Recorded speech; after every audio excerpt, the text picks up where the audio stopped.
the glamour on the eye of a spectator. So there's a sheen, there's something magical about glamour. And so I really like to think about that. It's this idea of an illusion.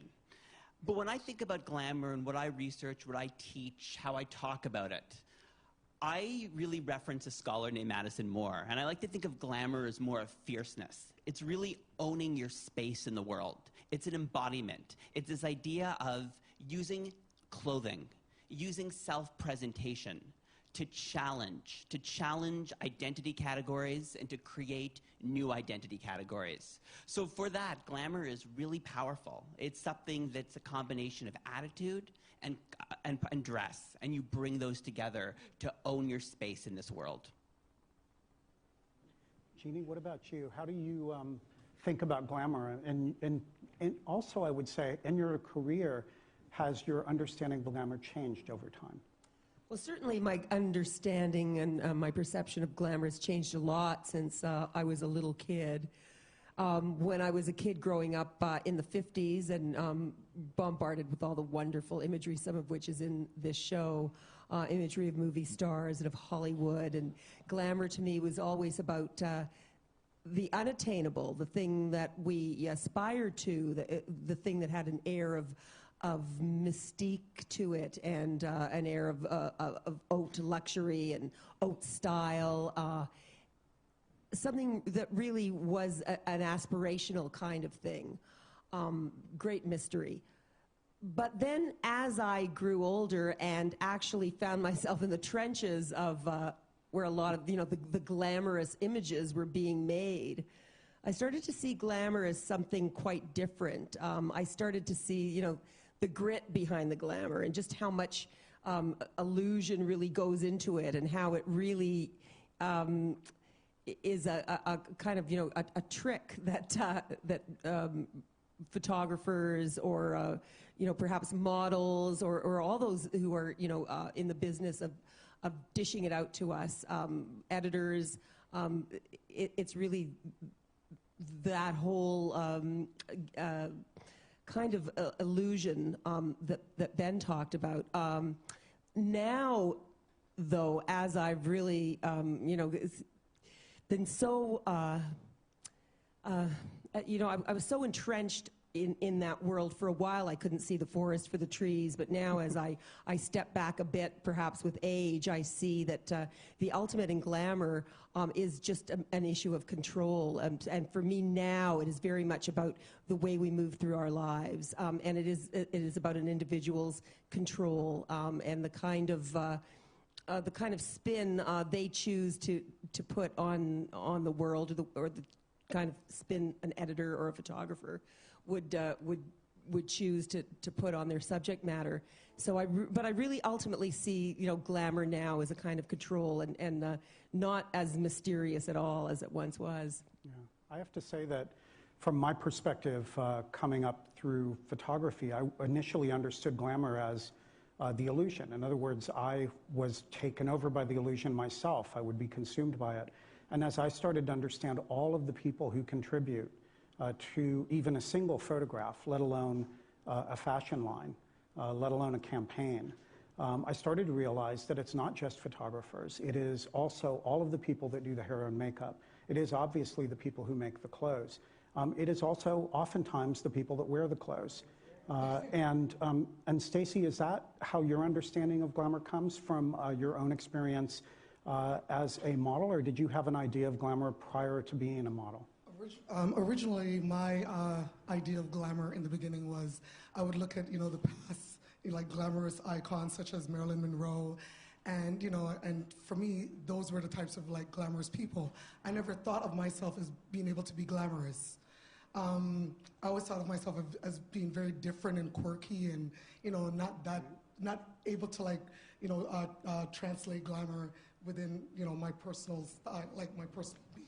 Yeah. But once I got into the industry and started off as a model, and it was funny because one of the first jobs that I did was one of the jobs that I did was with Annie Leibovitz, who's like a famed photographer. She shoots a lot for Vanity Fair, and I remember coming on the set, and I was very like a tomboy, right? Very dressed down and super casual and quirky, and I had to portray this character of like this very glamorous and beautiful and sexy, young girl, which for me, I couldn't do that, right?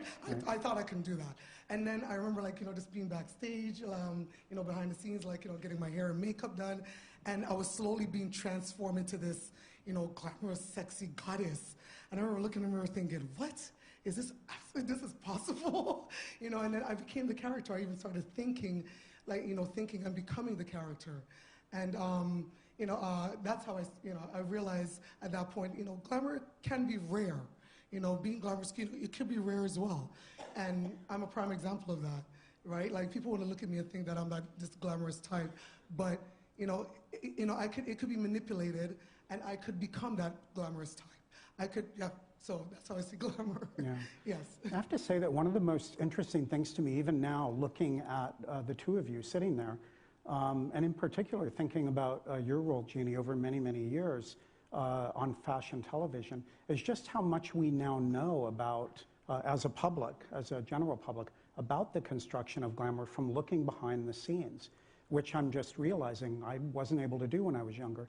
I used to be, I think, like any other consumer of these images. As I said, I would see them, I would go to the movies, and I was very much entranced, enchanted, or carried away by them. But this idea that the entire thing has to be packaged and created is something that really has emerged in the last number of years for your average person through television and the access that we've gotten to television. And I think that increasingly, to relate fashion to the subject of this exhibition just a bit, there has been a greater understanding, I think, on the part of people who love movies and go to them, that this packaging takes place, partly because of what they've seen on TV, but partly also because there's a greater openness in motion pictures about the importance of fashion. And there's a kind of business relationship that unfolds day in and day out between Hollywood and the fashion world. So, for example, we have major stars. This is, of course, not new, but it seems more intense than ever. Major stars who are the face of ad campaigns for fashion lines. We have stars on the cover of magazines, whereas when I was younger, it was models who were always on the cover of the fashion magazines. And increasingly, it's becoming difficult to look at award shows like that minor one that was held last night, and all the other ones that led up to it. It's increasingly difficult to look at those shows as anything other than vehicles for fashion, because that's often the most interesting aspect of them, the red carpet and what we see, people, stars in movies, walking down the red carpet. How has this relationship between Hollywood and the fashion world changed fashion? Jeanne? Well, I mean, fashion has just become huge business in the last, well, particularly I think in the last decade more than ever, or at least our awareness of it as a big business has really, overtaken just about anything. How has it changed fashion? Oh, let me count the ways. I mean, it just in untold ways, in countless ways. It's made it into a business that doesn't necessarily celebrate originality as much as it celebrates acceptance by the masses. It's a bit. I mean, I don't want to get onto a downer here. The business, the fashion business has really become so monstrous that it really has almost, extinguished a lot of the flames of brilliant creativity and the wonderful. I don't know, just the originality that we saw so long for so many years. But I don't know. It's not necessarily like I'm not blaming it on Hollywood, but Hollywood's taken it for quite a ride and capitalized on it to a wonderful degree, and actresses have benefited from it. I mean, I thought I'd die when I got a press release this morning telling me that Jessica Chastain wore H&M to the Vanity Fair party last night. I mean, how much was she paid for that? And it was a god-awful dress, too. Apologies to H&M, wonderful company and all. But they'll never ask me to wear one of their dresses now. No, but, I mean, this is really, this is pretty frightening that they, can we blame them? Can't we blame them? I don't know. I really think of these actresses, and they're all, trying to make a living too. I mean, but you know, it does. There's a fine line here. You know, what's selling out all about? And who knows for sure how much some of these celebrities get paid to sit in the front rows of fashion shows? And you know, I mean, this is the big question. You know, some of them would say, well, of course not. I'm just here as a friend, supporting the designer, supporting the design house. But you know, it's all one big billboard, and it does translate for them for the business people in many wonderful ways, I guess. Yeah. No, I think it definitely does. I mean, I think fashion is not glamour, right? Someone can wear great clothes, but they're not glamorous. I really want to emphasize glamour is a combination of two things. It's attitude and it's fashion. And it's fusing these two things together in one person. So someone can dress in the most beautiful outfit, but they're not glamorous, right? They need to possess that attitude. And I think where celebrity very much can be seen as maybe something that's democratic, right? People can become a celebrity. Yes, they work hard, you know, especially with reality television, with social media. It's increasingly, there's paths to becoming famous. Yeah. Not everyone can be glamorous. Being glamorous is still elite, right? Glamour is untouchable, where celebrity is much more touchable, to quote Elizabeth Wilson. And I think really it's the idea that glamour is something that you have to fuse this who you are, your attitude and your clothes. And I think Hollywood in many ways has made glamour a mass commodity, right? It's offered it up on the screen. It's sort of created this idea that anyone can possess it. But I think the reality is that yes, we can create this illusion of glamour on the screen. We can watch it in movies. We can see it on runways. But ultimately, it's how the individual actually embodies that glamour that defines true glamour. It comes down to that individual. So you take away the incredible artists, and who is that individual, and do they have that glamour inside of them? Yeah, an example. I would think Tina Turner is a glamorous woman. And I think, for example, she was on the cover of Rolling Stone in '67. And when that image came out, it was a black and white photo, and she had kind of her arms stretched out, showing kind of muscles. Her mouth was opened. It was from a live performance. She had this really fitted sequin dress, and it was just challenging notions of femininity, notions of black femininity, notions of what we think. I think glamour is about defiance, and very much she defied what we expected in some ways. Yeah, but what about modern day glamour in the here and now? I mean, obviously, Tina Turner, great example of an iconic glamorous figure. Yeah, Beyonce is a perfect example. I mean, for a whole new generation, you know, what is she saying about what it means to be glamorous, other than wearing, like, you know, dresses cut down to where? Yeah. No, but I mean, you look at what Beyonce embodies, right? You see her on stage, you see her in interviews, you see that she has that charisma and that style. And I think, yes, you can have a million artists, but Beyonce has that. And you can feel it. And I think when, you know, glamour's in front of you, you feel it. Yeah. It fills the room, you know? Like, it's, yeah, like what you said, it's an air of je ne sais quoi, where it's like a presence, where that when you walk in, it just oozes. If somebody walks in and they're glamorous, it oozes, you know, you can feel it. The room is filled with it, right? Yeah, no, it's owning it for sure. But it's like Lady Gaga, who, you know, to me is a great glamour puss, and can come out wearing something that looks like a cartoon, you know, on the red carpet. That Azadine Elia dress she wore last night. Mon Dieu, it looked like, not pretty, but, you know, she wore those gloves look like she's ready to do the dishes.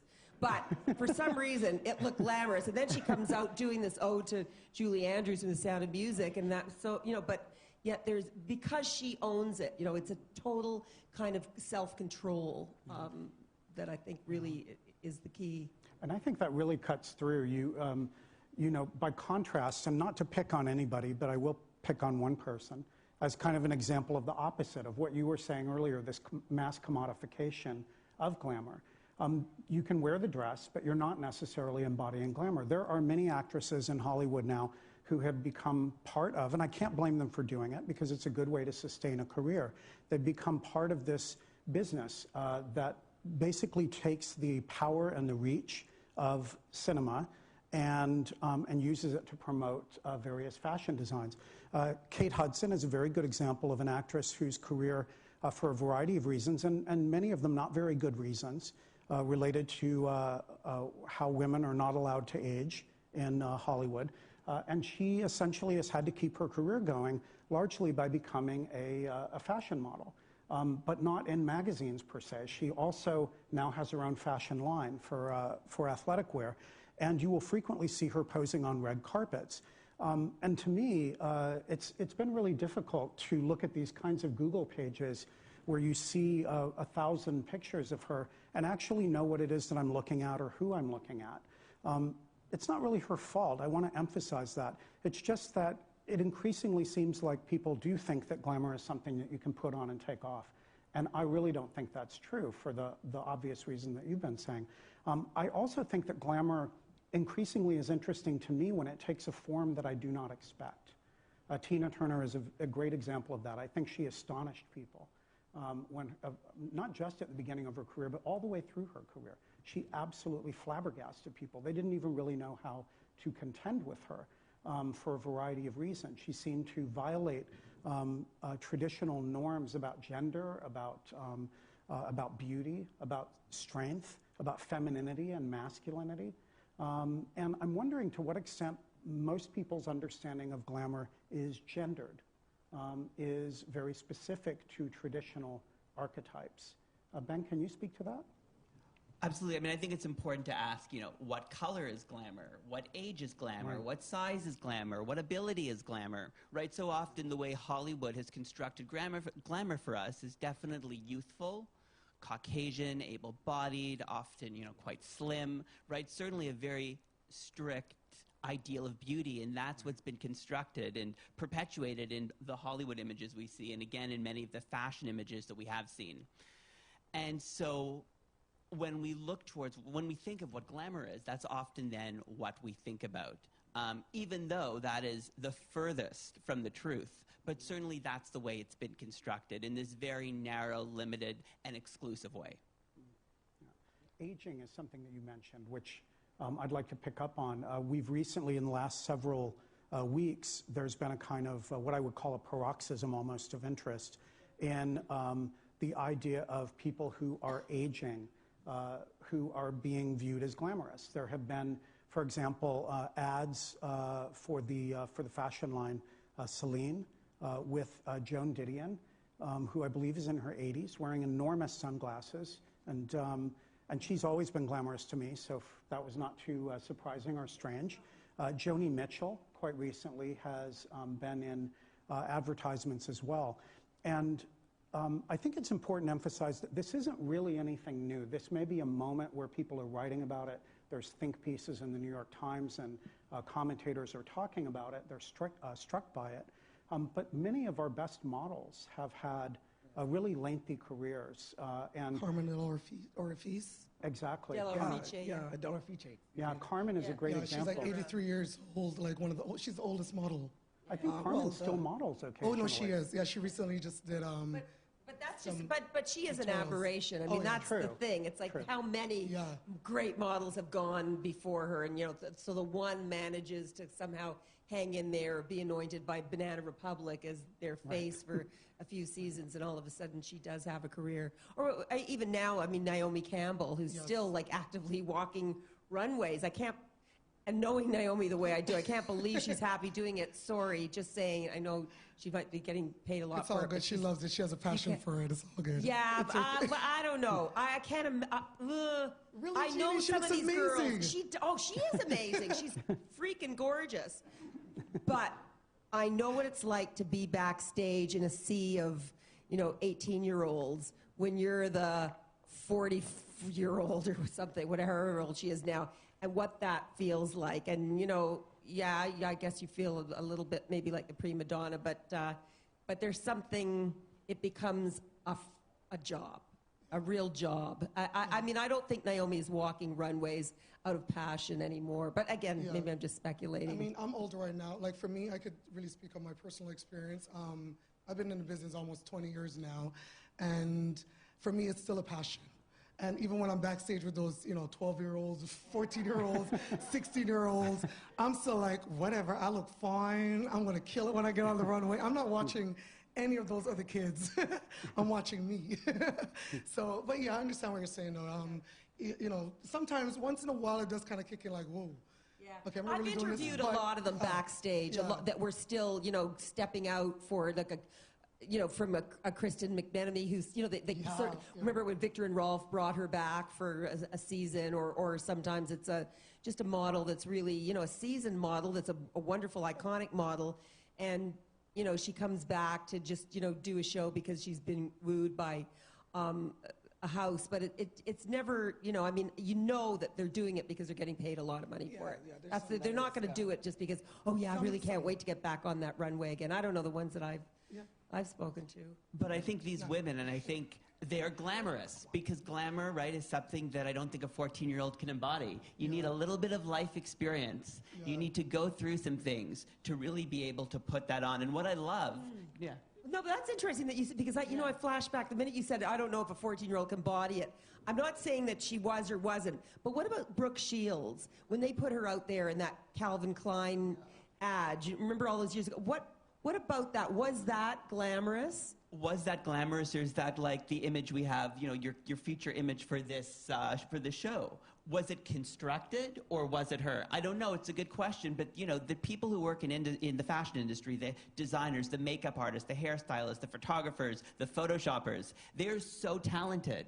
They can make anyone glamorous, and maybe a 14-year-old can't embody it. But what I loved about the Celine campaign, about the YSL campaign, was that those two women embodied glamour. I mean, you look at the Celine campaign, and you look at that expression of just like, you know, it's just that you really, really like, it's a, whatever, it's like giving it to you. That's what you want, but right? Again, it's because it was so unexpected. Like, I have great reverence. Joan Didion, I mean, what a genius. And I never thought of her as a glamorous woman of great style. I mean, she was a hell of a lot of other things. Great artist, great writer, great thinker, great mind, great heart. But I never thought of her in that context until she was put there. So it's almost like these fashion houses anoint you, and then all of a sudden, you know, you take on a whole other life. Yeah, it's really interesting. I mean, so much of it is about that construction, and right? Context. And context, right? You see Celine, you know how it's been, right? So there's this impression that comes with it. I think that's interesting. But I think that the industry is changing so much, and we are seeing that so many more people can have, you know, are glamorous, and we're seeing that in popular culture. And certainly I know at the School of Fashion, we've really embarked on this program to integrate diversity into everything we're doing. So right in first year, our students learn to design for women of different body shapes, of different sizes. They design petite, they design plus, they design straight size. They're shooting images that challenge notions of gender, really to champion that all of us can be glamorous. And I think that's such an inspiring place to be, because you see these same images again and again, but yet you see sort of the next generation creating images that are defying convention and expanding the way in which we see glamour. I think that that's a really important point to make, that it's, and it goes back to this idea that glamour is not created by a single person working in isolation. You don't have, it is true, there are exceptions to that. There are people that do seem to exude or just ooze glamour by the very nature of their being. But for the most part, glamour, particularly as it's been commodified, is a construction of all of these people working together. The New York Times just a few weeks ago published a story about a racial divide among designers. The writers of the article noted that during the recent Fashion Week that occurred in New York City, that the lack of ethnic diversity, and more particularly the lack of representation of African American designers in New York, was stunning, and that it was really not improved at all, that situation, since, say, the 1980s. And there was an exact count. You know, in our current present-day fascination with statistical analysis of everything, the author of the article actually calculated that only 2.7% of the designers who presented a line among the 270-plus lines presented during Fashion Week were African American. And it's a good question. Does the diverse experience or the unique understanding of life that a person has because of their gender, because of their ethnicity, because of just their weirdness or their fierceness, does that actually help create and enlarge a better understanding of glamour and a more open and inclusive understanding of glamour. Do you have any thoughts about that, Stacey? Well, number one, yes, there is a lack of diversity within the industry, and I think it's very important for designers who pretty much, like, when it comes to models, designers are the ones who choose the models to represent their brands, to represent their clothing. So you know, it's up to them really to, you know, give like diverse models an opportunity to be a part of their shows, but that's not really happening. It's still, you know, yeah, it's still not at its best, as you said, 2.7%. But recently I went to New York Fashion Week, and a designer like Zach Posen, he actually had some models of color. His two top models of color were, that stole the show was pretty much Naomi Campbell and Rihanna. And it's really, yeah. And So they're more than but like, celebrity. yeah, well, yeah, Naomi's, yeah. But Who's Rihanna. giving these young women of color more of a chance? Sorry? Who's giving the younger women of color more of a chance? Well, really, it should be the designers, like, you know, giving them the opportunity. First, it's the agents. Oh, well, the agency as well.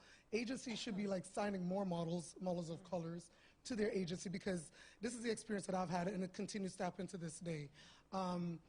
Let's say I'm looking for a modeling agency to get signed with, right? So I go to an agency, and, you know, I present myself, and they'll say to me, "Oh, we already have a black girl.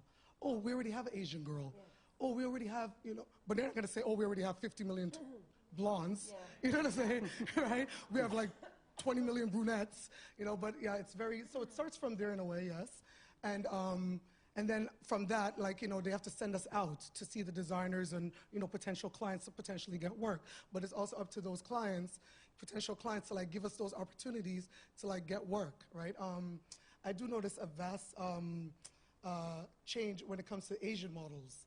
There's a lot more Asian models on the runways now, which is great, but I'm sure it's because of the boom, you know, yeah, the Chinese market exactly. like booming, right? But I mean, we buy clothes too. We spend money as well. Yeah.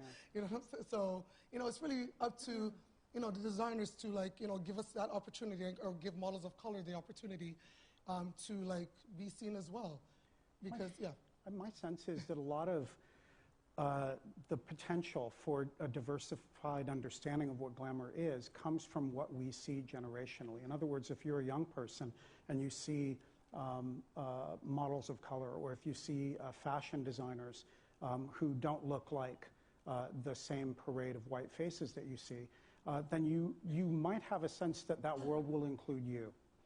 If you're interested in fashion, if you're interested in being a photographer, you might see that there might be an opportunity to move into that world. And I wonder to what extent the fashion world has, either through the presentation of these different perspectives, or unfamiliar faces, or through the very choice of inspirations that designers have used to inspire their own fashion lines, or the choices that photographers make and where to set, or I should say, even more powerfully, the art directors of the magazines, when they choose where to set the setting for a look at a particular fashion line or a particular season's clothes.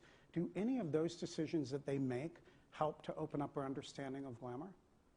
Oh, I think thinking back to Yves Saint Laurent and in the 70s and what he did for, you know, black models. He was the first big European designer to really use black models in a big way, and created some sensational superstars. So, you know, yeah, it can really, or a designer choosing to, you know, Ralph Lauren using Leah Kabede. Oh, Leah Kabibi?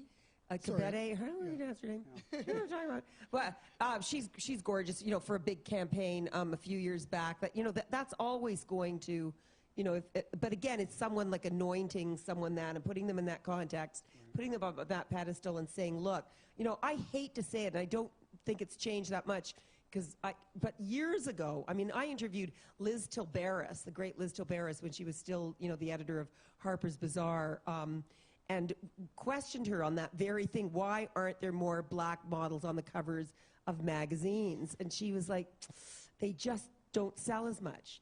Our research says that when you put a black model on the cover of a magazine, it just does those. She actually said that to me. I was like shocked. I couldn't believe it. But obviously, that's that's what it is. The research. You know, so what does that say about us as a society? And you know, what comes first, the chicken or the egg? You know, I don't know. And you could easily say too, looking at, for example, coming from a photography background, I think of Peter Beard, who photographed, did a lot of his shoots in Africa, who discovered multiple models and brought them from Africa. But there's this very strange feeling when you're looking at the images that they are the form of color that will sell. Exoticism, a kind of a cultural appropriation or colonialism through the imagery. And so I wonder, every time I see a kind of one step forward, I also wonder if we're often going one step back by playing into people's existing understanding, or I should say, the white audience that they think buys the magazines, their understanding of what constitutes black culture. Absolutely. I mean, I think the lived experience of the creator factors into what's created, right? So the way in which they've grown up in the world, the way in which they see the world, factors into whatever image they're going to create, design they create. And obviously, the more variety you have around that table or showing at Fashion Week of creators, not just models, the more variety we're going to see. And so often when we see images of age, we see images of race, we see images of size, we see them and we compliment them, but in many ways they're imbued with stereotypes, right? They perpetuate sort of very narrow ways in which we see someone that would be a size 18, the way they should be seen in fashion, or someone of a certain race, or someone of a certain age. And I think more and more that's starting to change. And I think that's exciting. But I think so often when you work in an industry, you've worked in an industry for so long, and everyone's doing the same thing, it's easy to do the same thing, whether that's fashion, whether that's Hollywood, whether that's any industry. Yeah. So in many ways, it's being able to actually challenge that way of thinking, challenge that way of seeing, that way of creating. And I think that's one of the really rich things, for example, at having being at a fashion school, right, is that your 4 years, your master's experience is based on challenging. And I think hopefully that's not just in school, that's really the mission of a creative, right? You should always challenge the status quo. You should always challenge your assumptions. And hopefully, right, by challenging the assumptions, we can create more inclusive notions of glamour, and not polar notions of glamour, right? Not glamour sort of anti-glamour, but glamour that's a spectrum or a panorama that's inclusive of all ways. Because ultimately glamour is, there's not one type of glamour. Glamour is on a spectrum, right? Dracula is glamorous. Right. The dandies, right? Whether it's sort of Beau Brummel or whether it was the black dandies, they're glamorous. The Hollywood celebrities we see, they're glamorous in some ways, right? Or someone just walking down the street, owning their space, they're glamorous. So really, I think it's about creating this inclusive, open panorama of glamour, because really there's not one way to see glamour. It's on a spectrum. Yeah. Stacey, to many ways of looking at it, you embody that. Your career is based on that, Yes. right from the beginning, yes, right? So from my experience, what we were saying earlier, Jeanne, about designers pretty much choosing the models to and they follow the trend after like another designer. When I first started out, nobody wanted to book me. Nobody wanted to hire me for a job. It was until a certain designer, Jean-Paul Gaultier, saw me and he was like, "That's the girl I want in my show. That's who I want to walk pretty much next to Madonna. Like, that's the one," right? Like, and he put me in a show. Once he did, it was like all of a sudden it was a chain effect, a domino effect. Thank you, right? So all of a sudden, the other designers before that all said no and didn't see the vision, because Mr. Gaultier put me on and had me in a show. All of a sudden now it's like I'm the hottest thing ever, right? So those other designers jumped on the bandwagon, right? The Christian Lacroix, the Terry Mugler, they all came on board, like they started booking me. So, I think it's really important for, if you have a platform to like give, us or people of, color, models of color, the opportunity to, to be seen, why not do it? Like, why just have it as a trend, for a short moment and then that's it? Like, why not continue with it? We as well do sell, I believe we sell clothing. I believe that, we spend a lot of money. Boy, do we spend a lot of money. We spend a lot. We spend a lot of money, right? You know what I'm talking about. So it's like, why, give us that opportunity as well too. So I don't know. It's interesting that you talked about, Ben, it's almost, a responsibility for great creative minds to challenge perceptions of glamour and really, push boundaries. But I really, I saw that happening at one point in my time covering fashion. I'm still covering fashion, but the way, I covered it and the kinds of designers, and what I saw particularly McQueen and Galliano do, that is just, now it seems like ancient history when you read about it. Who's doing that now? I'm not encountering any people who are really challenging our ideas of conventional glamour. It's hard, and I mean big business, right? You look how so many designers have gone from sort of really small independent houses to, having 3 companies own everyone. And ultimately, is it about creativity? Is it about challenging? Or is it about making money? Yeah. And ultimately, is it about making money in the easiest, simplest, non-confrontational way? And I think we did see that. I mean, certainly we saw that, but I think the way in which big business has influenced fashion, we're starting to see that less and less. And so I think it's really up to sort of emerging designers in many ways, or designers that have clout, to say, you know what, I need to push back. And that's hard to do. Yeah. That's very, very hard to do when you're trying to make it, or when you're dependent on keeping your job. But what I find so fascinating now is that I think there are individuals out there, especially like a lot of the young kids, who are starting to own it. And I think, as we had talked about last week, Paul, selfies, to me, are the ultimate, fabulous example, a platform for people to really, as you say, own it, to be in control, to put their best selves out there the way they see themselves. And that probably is the new glamorous arena, that whole DIY thing. And I think, the red carpet is kind of, I don't want to say it's over, but like, come on, it's so unexpected. It's like, what are you going to say about it? It's like so overdone. And Galliano, bless him, years ago, I met him, met him so many times.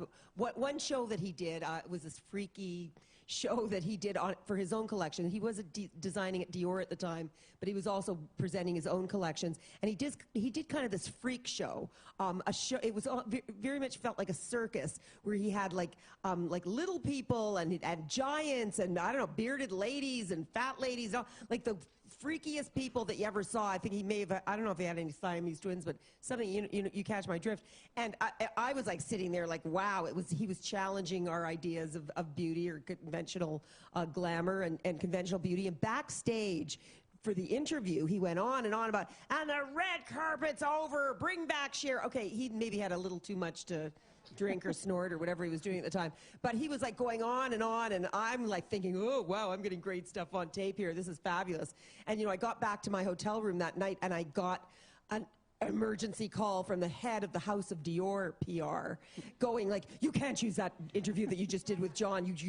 We beg of you, we'll give you another interview tomorrow, like at the Dior show. We'll give you like an exclusive with him, like whatever. But please, we beg of you. And, in those days it was like, okay, you don't want to, access is everything. You don't want to like piss off a design house. So yes, of course, I'll just bury that tape. I mean, it is still somewhere in our archives. I'm dying to get my hands on it now. But, because they were making, Dior was like really trying to make a big impact with the red carpet and sending, teams to Cannes and all the film festivals to dress all the people. As you see, what they did with Natalie Portman or Jennifer Lawrence now. There are people that just like kind of own those Dior looks, that get paid a fortune to strut it for Dior. So the red carpet's very important to them. But John was nervy enough to just say, oh, it's all a bunch of drivel. So interesting, though. They did try to squash him, though, and successfully so. Yep. Well, I mean, glamour is about defiance, right? You're defying the norm, you're defying convention, and that takes strength, and there's often pushback when that happens. But I agree, Ginny. I think that the selfie is really a new way in which we're enacting glamour with social media platforms like Instagram, like Twitter, right? People can create their own images. Yeah. I teach a class in first year in our School of Fashion called Fashion Theory. And so one of the in-class activities we did is I had all the students take a selfie and tweet it using our course hashtag. And in the selfie, it was really to challenge notions of sort of objectification or the gaze, and to present themselves as glamorous as they want to see it. And, you know, I showed the images, you know, on the screen in front of everyone afterwards. And I think it was really exciting and empowering because you see the power of an individual to really create their own image and really to defy in a way that they want to defy. And I think what that means is that, yes, we can see glamour on the screen, but each of us can also, right, potentially, is there a way we can embody glamour? I don't know. But is it right? I mean, depending on that accessibility. Well, it's a new glamour, though. Yeah. And like last night, I'm so horrible. I was feeling punchy. I was getting very bored watching the Academy Awards. And I saw Patricia Arquette, and I tweeted out stupidly, mindlessly, I'm so sorry. I tweeted out, Patricia Arquette, get a hairdresser. I mean, because she just looked like she came out of a yoga class. I mean, it was just not good. It was nothing. It wasn't even a neat updo. It was nothing. It was just like, what? And she was sitting there. And then, very shortly after that, she got up there when she won the Best Supporting Actress and gave this impassioned speech about, you know, women really getting the short end of the stick in Hollywood now. And I thought, like, shame on me for calling her out on that. And immediately, like, I'm tweeting, like, so sorry, I didn't really mean it, apologies. And I thought, how dare I? But how dare we all? And I'm biting the hand that feeds me right now because I'm the first to, you know, okay, I'll talk about the hits and misses on the red carpet, you know, and I'll go on E-Talk and diss the, you know, the young divas trying to look their best but failing miserably. Like, we love really cutting these women up, but we're objectifying women in the worst possible way, and the red carpet is the absolute epitome of that, where we're looking at these women who are getting the short end of the stick and they don't have the longevity in their careers. They certainly aren't making the kind of money that their male counterparts are making, and they are up for grabs when it comes to you know, getting criticized. It's terrible. I think I may never do it again, but I'm turning over a new leaf anyway. There's a new kind of glamour. I mean, that it's got to be intelligence. It's got to be about substance over style. Yeah, I think that this is really what social media has done. I think, and it's not just selfies. It's also fashion blogging. People who in many ways are redefining fashion to the fashion world. We see an inspiration going that other way. Many of you may not realize that a lot of fashion designers, a lot of the magazine editors are now pulling from the web, pulling from Instagram, and taking inspiration from people who are trying to assert their own understanding of fashion and of glamour. In many ways, this is the opposite of what Hollywood once dictated to all of us about glamour. Imagine yourself in the 1950s watching a movie on an enormous screen and having Marilyn Monroe or any number of other stars simply lay down a form of understanding about glamour, and you are mute in the face of it. You don't speak back to it. You maybe can join a fan club, but that's really all you can do. And now it is one of the changes that we've all experienced is that social media allows us to speak backwards to power and to explain to power how we look and how we want to look going forward. And for me, that's one of the most powerful aspects of the shift that we've seen over time. I want to thank you guys all very much for being here, for talking about this subject. But I would like also to give our audience an opportunity in that spirit to ask questions of you. Does anyone have any questions? The panel, yes? I'm interested in your definition of glamour, and for young people especially, as they are in the real world of work. So how does a young person be able to stand out when there are particular corporate norms? So can you respond to that in some way? Yeah. I think it's very difficult to be glamorous. It's not easy because certainly if you're going to work in a corporate work environment and you try to have any true sense of individuality, there's going to be sanctions. You can lose your job. Even if you're not in a corporate work environment, if you're walking down the street and you're wearing clothes that play with gender, play with stereotypes, you can get stares, you can get looks, that can turn to violence. Certainly defying convention there's social sanctions, corporate sanctions for doing that. And so sometimes you have to scale back how much you want to do that, right? And maybe there's subtleties in which you're going to play within the confines, that you live in. But I think when you do, I think when you see people on the subway, on the street that really challenge, that's true glamour, because that's about courage. They have that fashion, they have that attitude and courage, and they're bringing those together. It's not easy to do, and certainly not everyone can do that. Yes. Can you make an analogy of glamour and confidence? Because I think that, say, an aging actress who is confident and may not have the features she had or whatever is still glamorous. Has nothing to do with beauty, but it's confidence, I think. Well, I think that has everything to do with beauty. I mean, I think that's ultimately what is beauty. I mean, it's not a, it's not a skin condition. It's a spirit. I mean, it's that kind of aesthetic. But yeah, absolutely, absolutely. And the most glamorous women, I think, now are the ones like the Helen Mirrens of the world that can, just get up there and really, shine, because they're, or Julie Andrews, like keep going last night.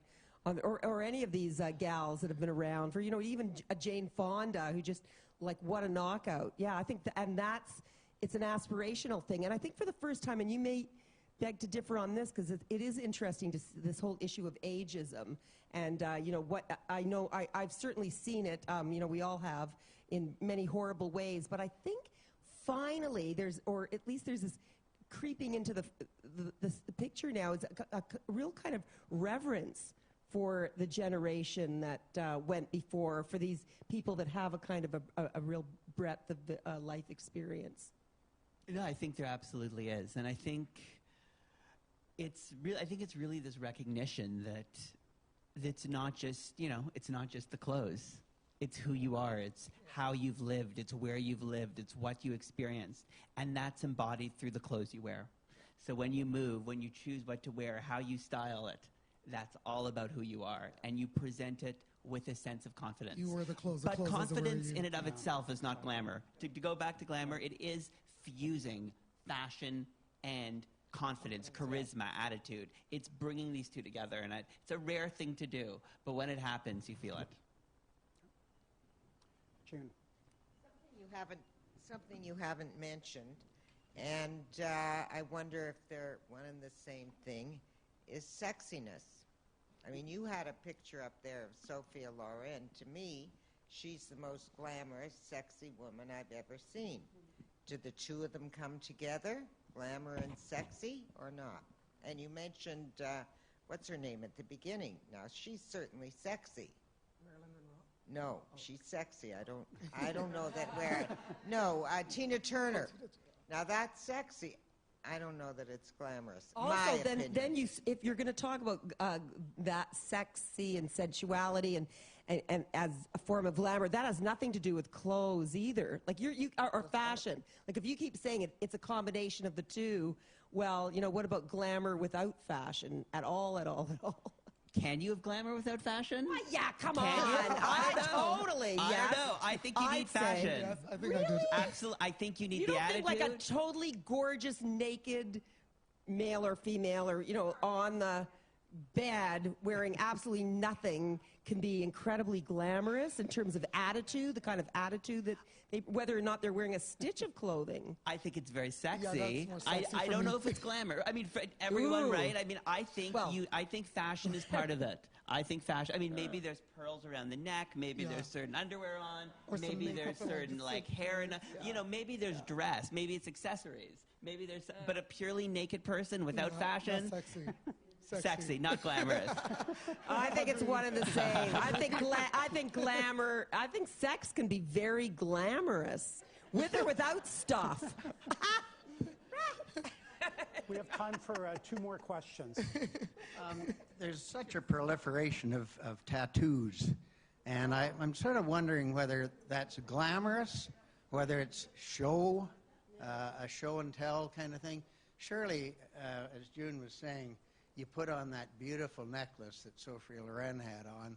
You can take it off, you can put it on, and so on.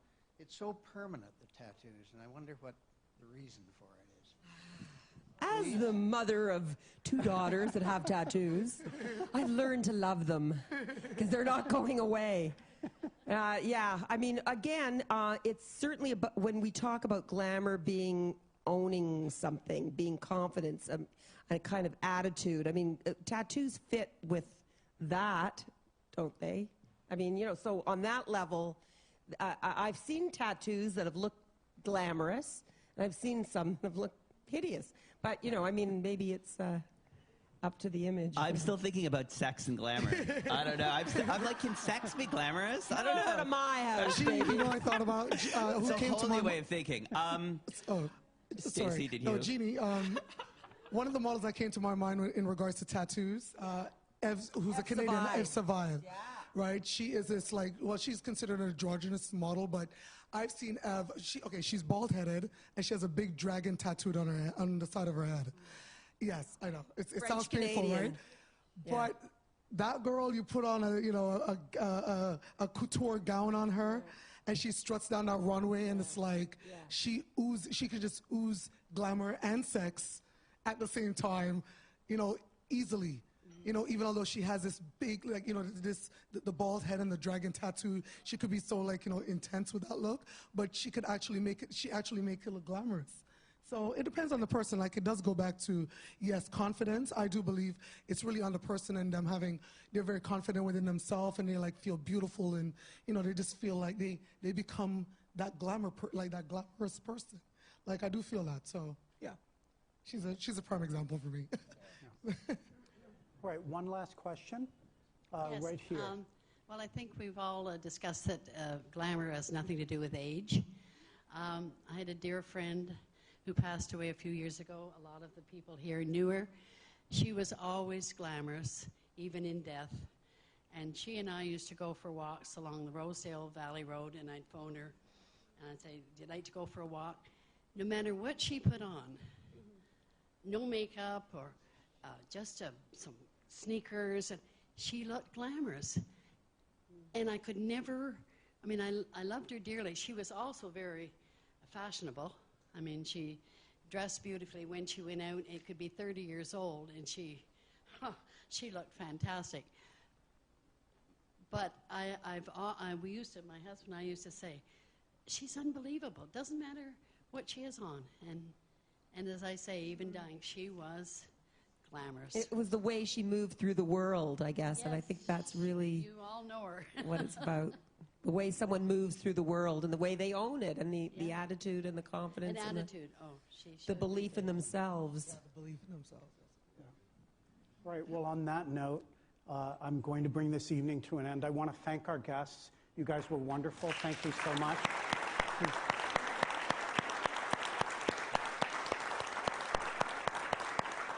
And thank all of you for coming. We have, I think, just a few more minutes that we can mingle and talk to one another. For those of you who haven't spent time in the exhibitions, I encourage you to come back. They are up for another month plus. They close in early April. Thank you all for coming, and thank you again.